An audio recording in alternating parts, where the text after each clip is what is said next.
Hello, I'm John Rossi, a touring drummer with a love of all things animal. When I'm on the road, I visit as many zoos, aquariums... Hey, wait a minute. What's going on?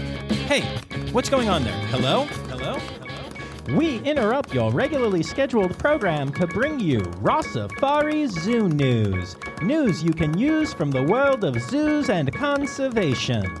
Every week, we bring you breaking news and analysis from around the globe, featuring the animals you love and the people who care for them. And here's your anchorman, John Rossi. Hello, hello, hello, and welcome yet again to this week's episode of Zoo News, a Rossifari feature where I bring you news from the world of zoos, conservation, and animal stuff in general. I am excited to have y'all here, and it's going to be an interesting week. But before we get into all of that, I have some news that doesn't really fit the real news categories, which is that a new trailer for Turning Red has been released. If you've been following along with my adventures, you know that Turning Red is a Pixar film that is coming out next year about a young girl who turns into a red panda.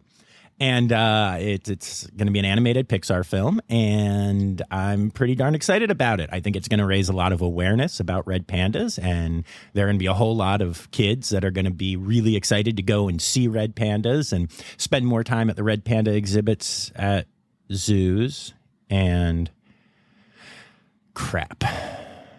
Well, now I'm sad. No, I'm kidding. This is going to be awesome, even if I do have to wait in line behind kids to go see pandas at zoos more and stuff. But hey, that's awesome that there's going to be this film happening that is going to raise awareness of this highly critically endangered species that I also just happen to love and adore. And also, Pixar generally makes amazing films. So I'm really excited about this one. And so if you get the chance, go and just Google Turning Red trailer and you'll get to see it. It looks hilarious. I'm excited. Also, Justin Timberlake and his original band NSYNC provide the soundtrack to the trailer, and I am living for some JT and RPs together.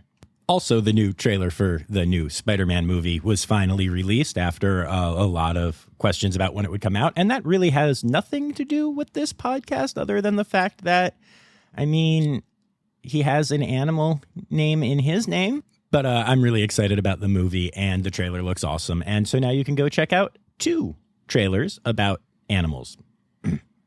Kind of.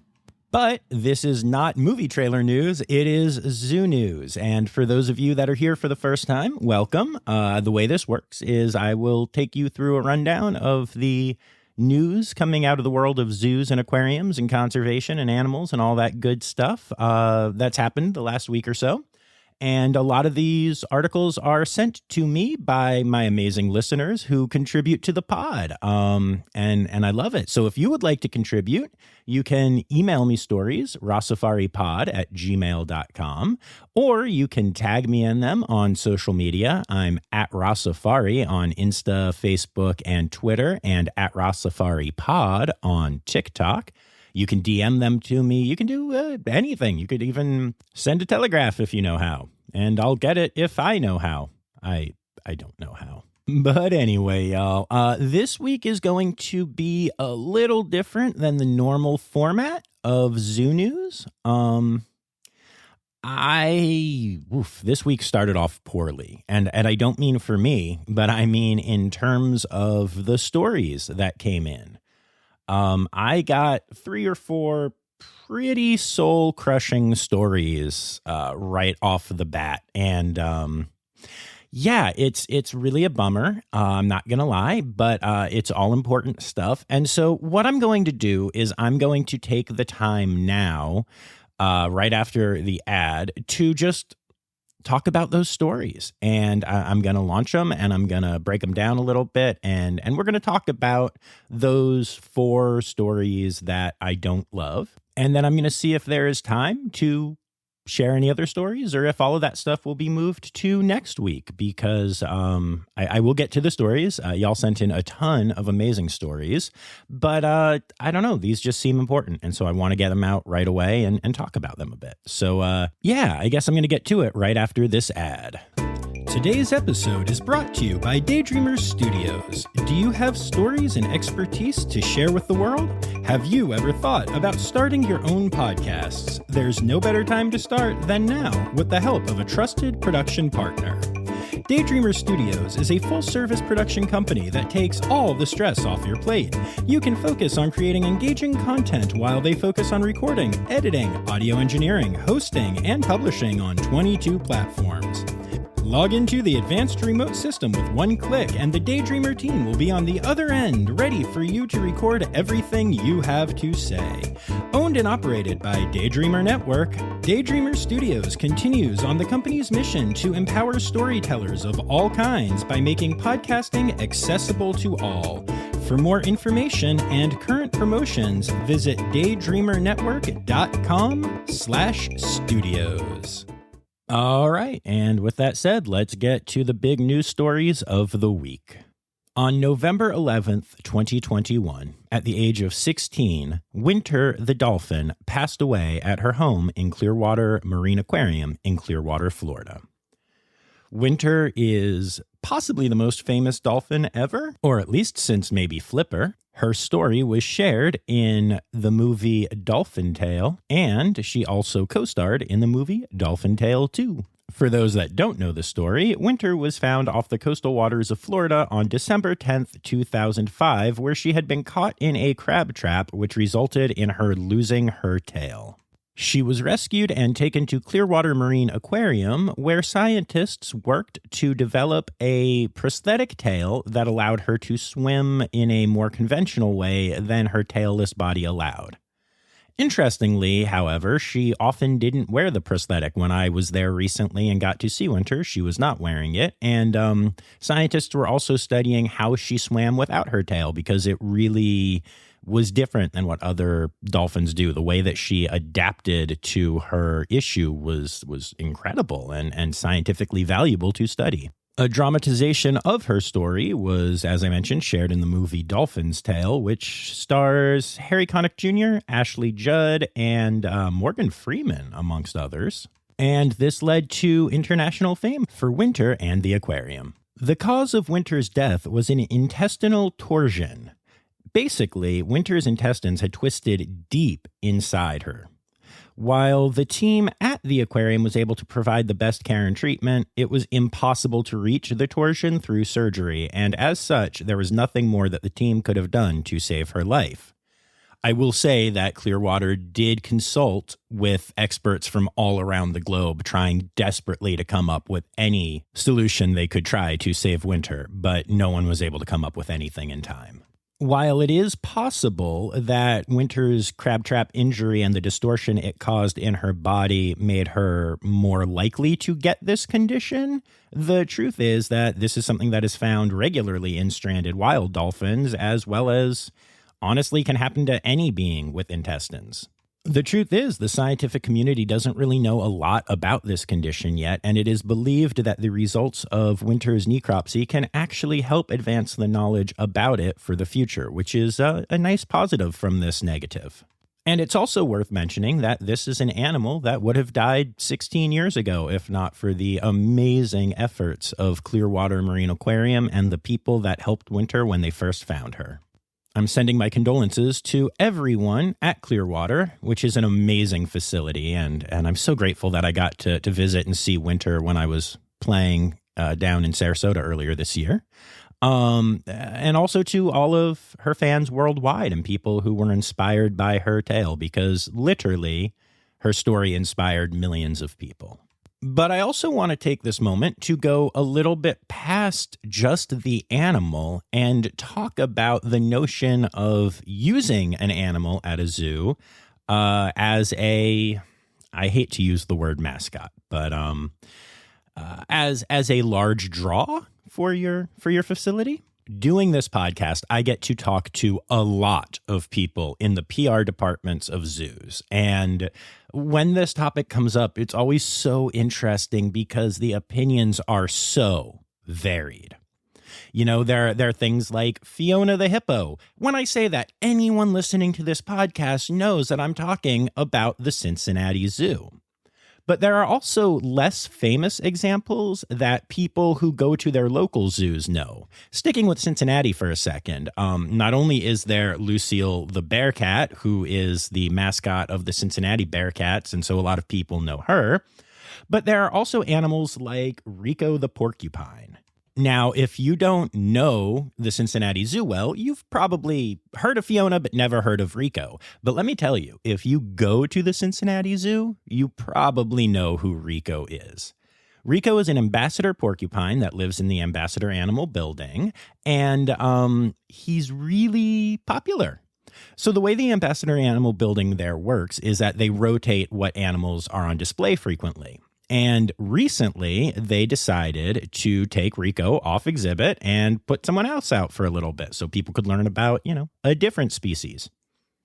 There was pandemonium. Seriously, so many people complained to the zoo that they couldn't see Rico that it was decided to put Rico back on exhibit, and they even had a Welcome Back Rico party. I was there the day that Colleen Adams and the rest of the staff were decorating for Rico's return. It was adorable. And a lot of zoos have that kind of animal. Tony the rhino at the Philadelphia Zoo. Ash the Arctic fox at the Buffalo Zoo. Timothy the hippo at the San Antonio Zoo. Myrtle the sea turtle and queen of the New England Aquarium. Joe the orangutan at the Erie Zoo. I could go on and on. And whatever it is about these animals brings people to that facility and makes them care about the other animals there and about animal conservation and gives those facilities a good name and helps people foster relationships with the animals and the facilities. And that's really important. But a lot of people in PR tell me that they're afraid to embrace that kind of thing and to make the animals more popular because animals die. Very few species have long lifespans, even though the lifespans in zoos are larger than those outside of captivity normally for most species. But you never know what's going to happen to an individual. And I get it. I do. But, Clearwater totally embraced winter more than any facility I have ever seen. And don't forget, y'all, I have hung out with Fiona the hippo. But literally, the website for Clearwater Aquarium is seawinter.com. Everything there was about winter. They have props from the movies. They have her original tail. They have her current tail when not on her on display. You can see all of this stuff. Winter is the star of that aquarium, and now the star is gone. It will definitely be interesting to see how the aquarium adapts to the loss of winter with all of that, but my guess is they just make it a memorial, and they continue to brag about the amazing work that they did for winter because it's amazing work that deserves to be bragged about. Even past her life, winter can continue to inspire new generations of marine biologists and conservationists and people who come up with innovative solutions to help save animals. And if there's one other thing I would like to see added to winter's legacy, it's that more facilities would embrace this concept of not being afraid of losing a star animal. Not only did winter inspire a ton of people, but the attendance numbers at Clearwater were huge after she became famous. Not only did that allow the scientists there to educate more people and the animals there to inspire more people, but it also brought in more money, which means the aquarium can expand and give a good home to more animals and do more conservation work and save more animals like winter. It's all a huge positive. And I also did a deep dive on social media posts that the aquarium did after losing winter. And I have to say that while there were your occasional anti-captivity person who will post on literally anything saying negative stuff, there actually wasn't a lot of it. There really wasn't. And what was there was met with a lot of negativity by a lot of people who were telling them to shove it. So, yeah, I really hope that one of Winter's legacies can be that other facilities are willing to take a shot on having their star animals become bigger stars. It really does help, and it really does seem like, by and large, the community of people involved in the zoo world embrace those animals, and the anti-captivity people are going to be there anyway. Can't let them dictate what we're going to do in this community. So, yeah, that's my final thoughts on that. And just sending love to all of Winter's fans and keepers at Clearwater. Y'all did amazing work there. And that brings me to my second sad story of the week. The Lincoln Children's Zoo in Lincoln, Nebraska, announced that 3 snow leopards, Rainy, Everest, and McCalloo, have passed away due to complications of COVID-19. I feel like every week I share a story or 2 or 3 about what animal has contracted COVID-19 where, and how it's really a problem happening not just for humans, but for zoo animals. But I keep lucking out and saying, hey, they all survived, or, oh, we lost one lion in Honolulu, but really things are, doing okay. Well, now they're not. For some perspective, there are about 250 captive snow leopards in the U.S., so losing 3 at once is a really big deal. So this is the standard point in the episode where I remind everyone that, COVID is real and killing people and animals. And, man, I don't know, lately, in the last month or 2, it just seems like everywhere I go, people have decided this isn't real anymore. I'm going into more and more places where the vast majority of people are not masked. I'm seeing people take less precautions. I'm hearing more jokes about it. I know this is all anecdotal evidence, but it's been really drastic. The area that I live in is very liberal and has been treating COVID very seriously. And I left for 3.5 weeks of touring. And when I got home, it was like everyone just decided that we've beaten this thing. And we haven't. So, yeah, just for the humans and the snow leopards and all the other animals that are susceptible, let's just, try to take care of each other, because doing stories like this sucks. And it seems like I'm doing one every week now. Which brings us to our third story of the week, which is that COP26 has officially ended. COP26 is the United Nations Climate Summit that took place in Glasgow, and over 30,000 world leaders, delegates, and private companies all met together to draft an updated deal for addressing climate change. All right, we'll be back after this quick break. Check out the new nature podcast that everyone is talking about, Birds of a Feather Talk Together. If you like Radiolab or Planet Earth, you'll love Birds of a Feather Talk Together. Escape from the daily grind into the world of birds. 2 experts and 2 amateurs talk about a different species every week. Recently, we talked about the osprey, burrowing owls, roadrunners, pigeons, giant hummingbirds, house wrens, sandhill cranes, and so many more. We have a lot of fun every week. Learn more about the incredible birds around you and some that you didn't know existed. Birds of a Feather Talk Together. You're going to like these birds. I guarantee it. And the deal sucks, y'all. It got approved, and it was agreed to, and it is a joke.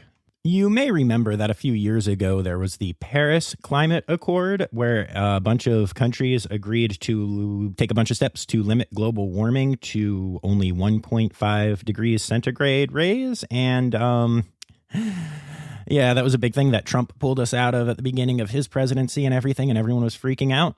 Well, not surprisingly, even the nations that stayed in it are nowhere close to hitting their goals.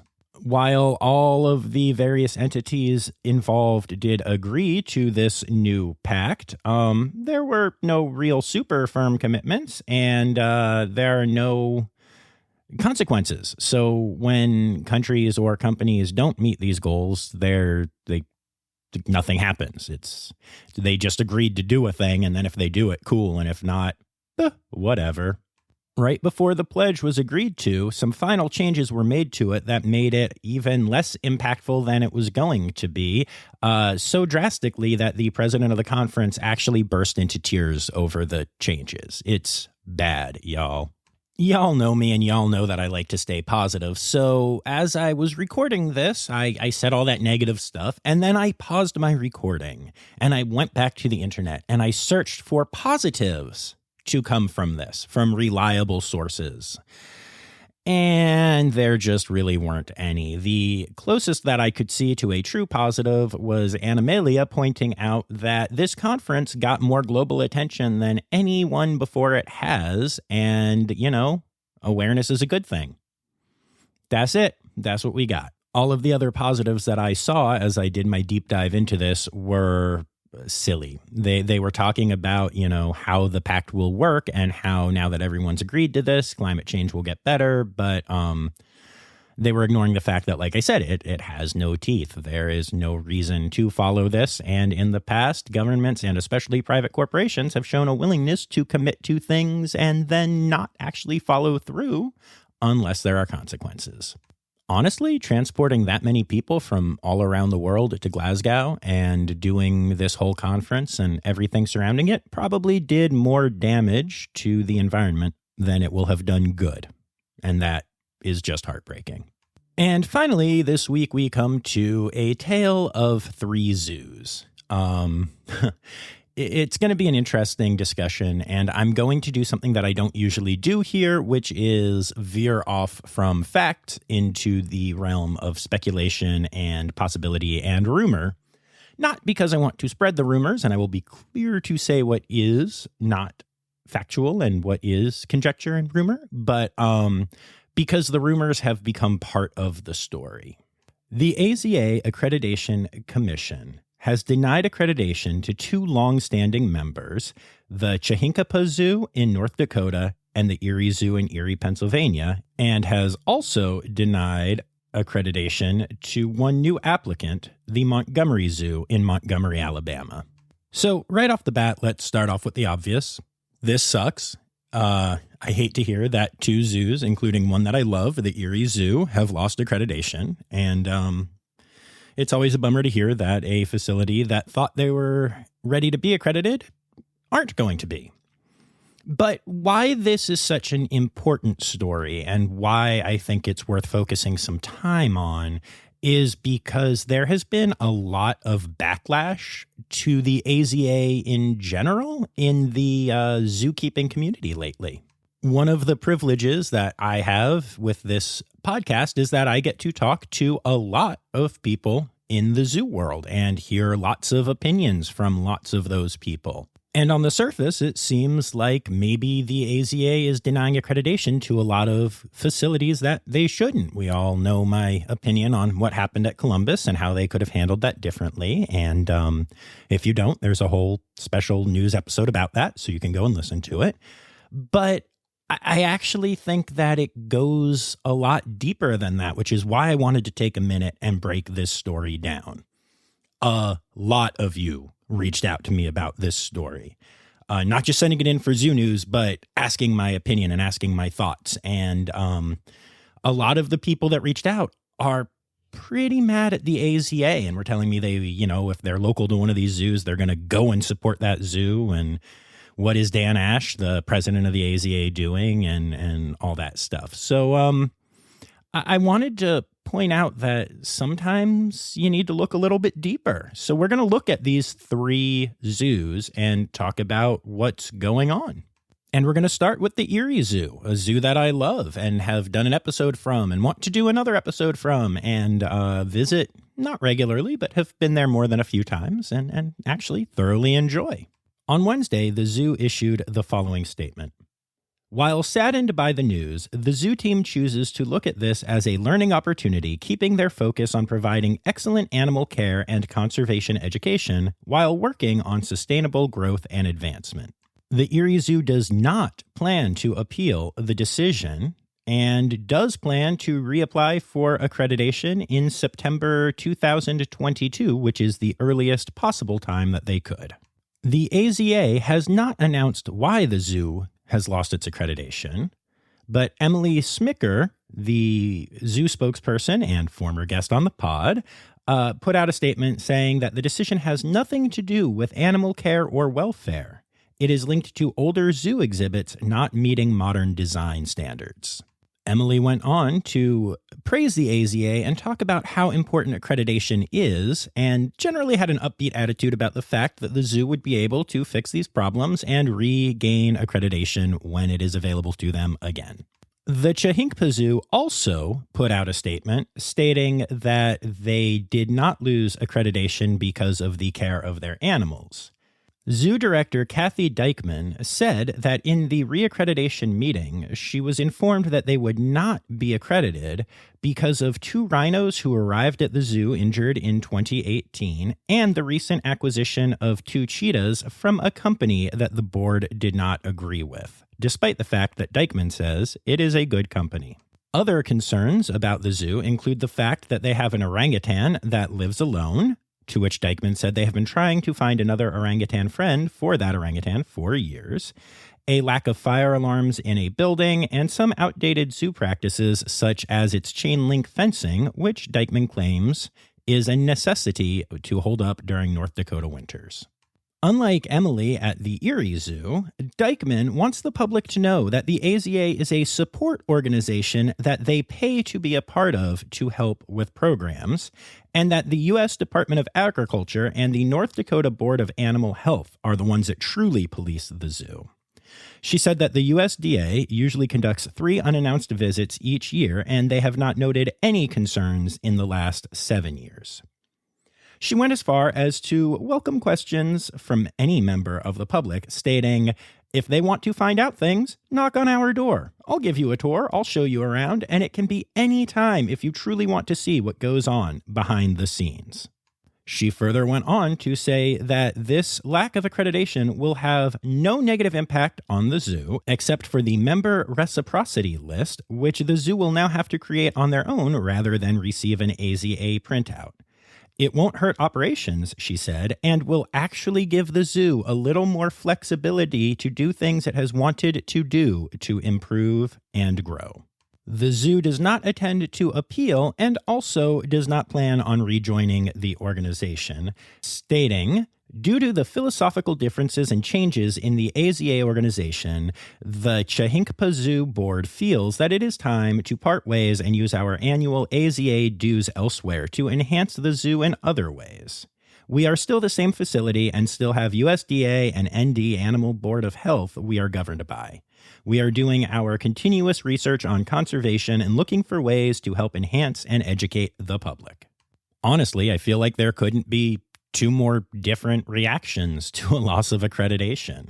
On a side note, if any of y'all listening happen to have a lot of money and want to fund a trip to North Dakota for me, I will 100% go and check out this zoo myself and take the director up on her offer and do an episode from there and really look at this, because honestly, I would love to do that. I think you all would love to hear it. And if the invitation's out there, might as well take it, right? So if anybody feels like funding a flight and a rental car, y'all just let me know, okay? But here's the deeper point on these 2 accreditation issues. We don't actually know what happened. Now, I know Emily at Erie, and I trust Emily at Erie. And if Emily says that there were some older exhibits that they need to fix up, and they will, and they're going to learn from this, that's good enough for me. If she says that there are no animal welfare issues, I do believe her, but I'm also trying to treat this journalistically. So I did reach out to multiple other keepers, current and former, at the Erie Zoo. And the truth is I didn't hear a single negative thing about animal care, animal welfare, any of that stuff. Everyone was saying the same thing, and it was all off the record, and I have no reason to not believe them. However, that is not the case with our friends in North Dakota. Many former keepers at the Chehinkpa Zoo have come out to say that this is long overdue and that there were severe concerns about animal welfare at the zoo. Now, I need to point out that these were former employees. And, depending on what happens when somebody becomes a former employee, they may hold a grudge. They may want to say some negative things. I'm willing to bet that you could find some people that I've had to let go from my tours that aren't big fans of me. But I think I'm pretty nice. So I do need to point that out. But I will also tell you that there were a lot of them. And most of them claimed that they left the zoo of their own accord because of animal welfare concerns. And this is where we hit a real problem that I have with the AZA right now, which is a lack of accountability and transparency. I think these reports need to be made public. And I think that when the AZA puts out a press release stating that a zoo has lost or been denied accreditation, they need to say why. It is in the interest of the public to know. It is in the interest of the public to decide whether we want to go and support a facility that may not be AZA accredited because they don't have a 5-year financial plan that looks great, or because the fencing that they're using is no longer the best kind that the AZA wants them to have. So they're not the gold standard anymore, but hey, all the animals are well taken care of and everything's cool. I am a firm believer in the AZA, but it is truly the gold standard of animal welfare. And I believe that a zoo like Erie that maybe fell a little behind on updating their stuff, but otherwise is taking great care of animals, that's cool. I'll go there. I'm happy to support the Erie Zoo, especially as they are reseeking accreditation. And I really would love to go out to the Chihinkapa Zoo and take a look and meet the director and see what I think and have my own opinion. And I wish we could all do that. I think that would be helpful. I just wish we were able to know the actual truth of what happened with the AZA board and the accreditation hearing rather than just hear the zoo side of it. And then that brings us to the Montgomery Zoo, which is an unaccredited zoo. Well, they're actually now ZAA accredited, I believe, but that did not pass the AZA accreditation. The Montgomery Zoo has not put out any real press about it. It was one single part of one single sentence in the AZA's press release about the other zoos not getting accreditation back. But that's it. They really haven't had anything to say about it. So no one knows why they're not accredited. And that's problematic for the reasons I was just talking about. And also, it's kind of interesting because, again, I spoke to multiple keepers and former keepers at the zoo, and apparently this is kind of the other side of the story. This is a zoo that not terribly long ago would have been troublesome to me and to a lot of my listeners. A zoo that was not maybe always putting the best interests of their animals first, according to many former employees there. However, in recent years, they have made huge strides to improve and work to get better and are now attempting to become an AZA accredited zoo, which is awesome. So the fact that they were denied accreditation this time around might mean that they're really close and doing the best that they've ever done and just need to shore up a few couple last things, and then they'll be an AZA accredited zoo. Yay, fireworks go off. Woo, yay. Or it might mean they're a complete disaster and we should all stay away and no one really knows. Again, from talking to people, I tend to believe that the former is true and that this is going to end up being an awesome story a year from now when they get accreditation. But, we'll see. That's the best that you can say. And so, yeah, that goes to the larger issue at hand here, which is a lot of people talking about their problems with the AZA and saying that they don't like Dan Ash and they think that the accreditation committee has gotten too powerful and it's gone to their heads and all of that. Well, I don't know if that's true or not. I don't love what happened at Columbus, but I do understand it. I don't think it was the right choice, and I hope that the appeal wins. But again, I understand where they're coming from. It sounds like Erie understands where they're coming from and respects it and plans on making a couple of changes and then getting right back to being accredited a year from now. And that's awesome. And I like that zoo a lot. I really do. It sounds like the Chihinkapa Zoo is very, very much done with the AZA and is unimpressed by them and is over it. And it sounds like the zoo in Montgomery is on its way up and almost there. And that's really important because even though these were all announced at the same time, They are three incredibly different stories, and most of the people who reached out to me about them were treating it like it's just one story repeated 3 times in 3 different locations, and really 4 times if you add Columbus to it recently. There's a lot of concern about the choices that the AZA is making in these decisions, and there's a real easy way to fix that. It's called transparency. If the AZA would open up their books a little bit more and let us know what's going on with these accreditation reports and why places are or are not accredited, why things are tabled or why things are given a yes or a no, then it would help the public at large determine how they want to treat these facilities when they are not accredited.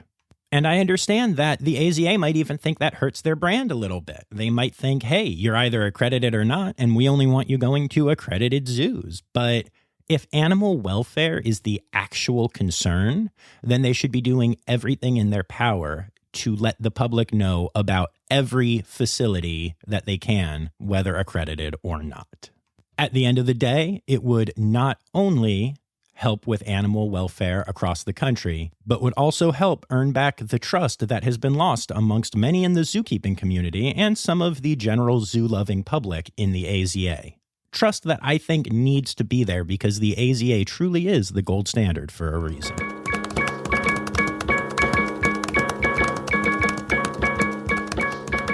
Okay, and that is the end of our Sad Zoo News episode. I would like to thank the following people who contributed stories not necessarily to this episode, but sent me things this week, and I will thank you all again when I use your stories next week, I promise.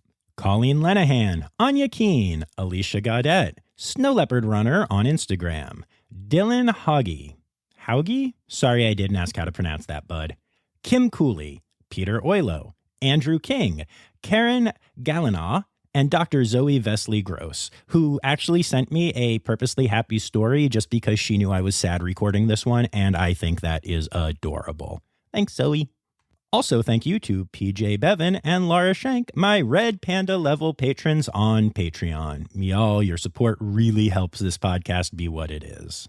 Remember that if you want to hear your name read here, you can send me stories, rossifaripod@gmail.com, or tag me in them on social media. And remember, friends, the phrase sad newsy credits backwards is Steiderk Yeswen Das. The Rossifari podcast is produced, hosted, and engineered by John Rossi. Editing and fact-checking by John and Dr. Zoe Vesley Gross. Our theme song is Sevens by Nathan Burke, performed by Nathan and John. Interrupting John theme and additional voices by Taylor Isaac Gray. You can reach John directly on Instagram and Facebook at Rossifari or by email at rossifaripod@gmail.com. Rossifari is part of the Daydreamer Media Network. Now, stop listening to me and go visit a zoo.